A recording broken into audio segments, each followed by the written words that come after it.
Support WrestleTalk! Order a t-shirt. The Superstar shakeup is done for another year. Bobby Roode and Jinder Mahal jumped to Raw. Samoa Joe broke Sin Cara on SmackDown Live. The Riott Squad beat down Bayley and Sasha Banks on the Red Brand, while Asuka helped Charlotte Flair and Becky Lynch against the Iconics and Carmella on Team Blue. Not only that, but Drew McIntyre made his way up from NXT to team with Dolph Ziggler on Raw, and SmackDown are getting Andrade, Cien, Almas with Zelina Vega, and Sanity without Nikki Cross. In total, 35 wrestlers were either traded or called up to the main roster. That's a pretty big change.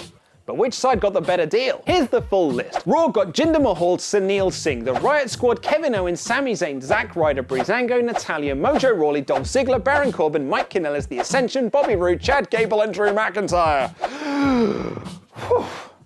Of that list, it could be argued that only a couple of them have done anything of note over the last year. Jinder Mahal spent most of 2017 as the WWE Champion. Bobby Roode was US Champion for a cup of coffee. Drew McIntyre was NXT Champion during the summer, and Baron Corbin was Mr. Money in the Bank, although he did lose that. Everyone else, apart from Kevin Owens and Sami Zayn, was in the Andre the Giant Memorial Battle Royal at WrestleMania. The Riott Squad haven't exactly been a home run either, with SmackDown's booking team getting bored of them very quickly after their debut. And Natalya was SmackDown Live Women's Champion for a short period of time, but then WWE wanted Charlotte to have the belt for the Survivor Series Raw vs SmackDown matches. SmackDown Live, on the other hand, got quality over quantity. They got The Miz, Jeff Hardy, Absolution, Samoa Joe, Big Cass, Asuka, The Good Brothers, The Bar, R-Truth, Sanity, Andrade, Cien, Almas, and Zelina Vega. The Miz had a great 2017, establishing himself as one of the best talkers in the company. Jeff Hardy will always be over no matter what he does. The Bar have been outstanding.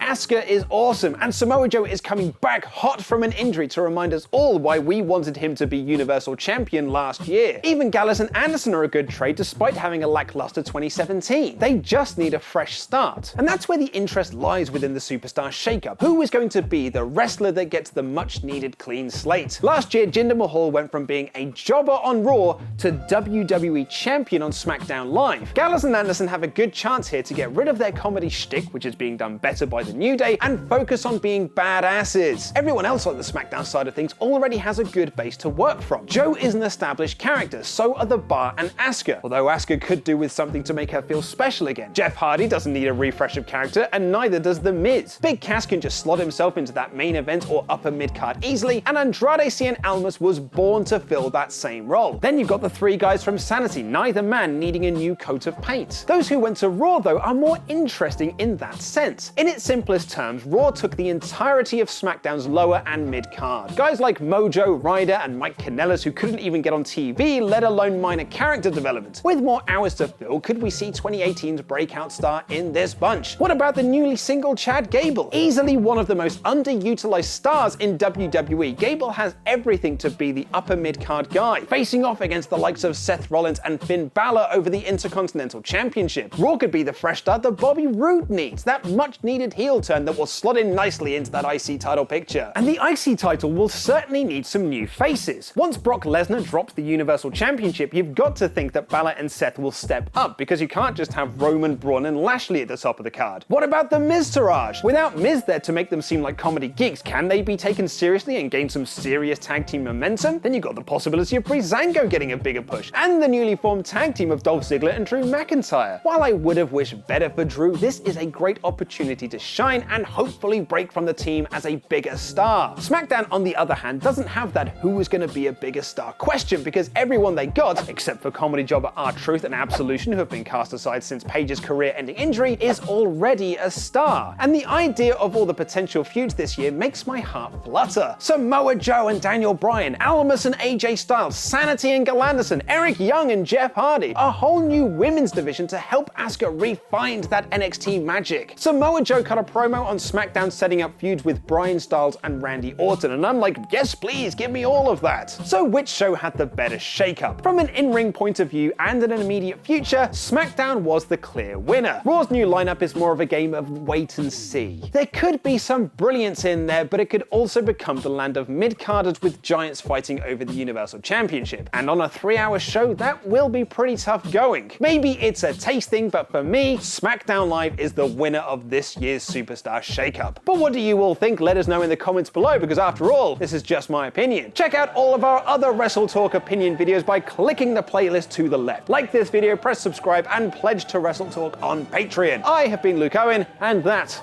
was wrestling.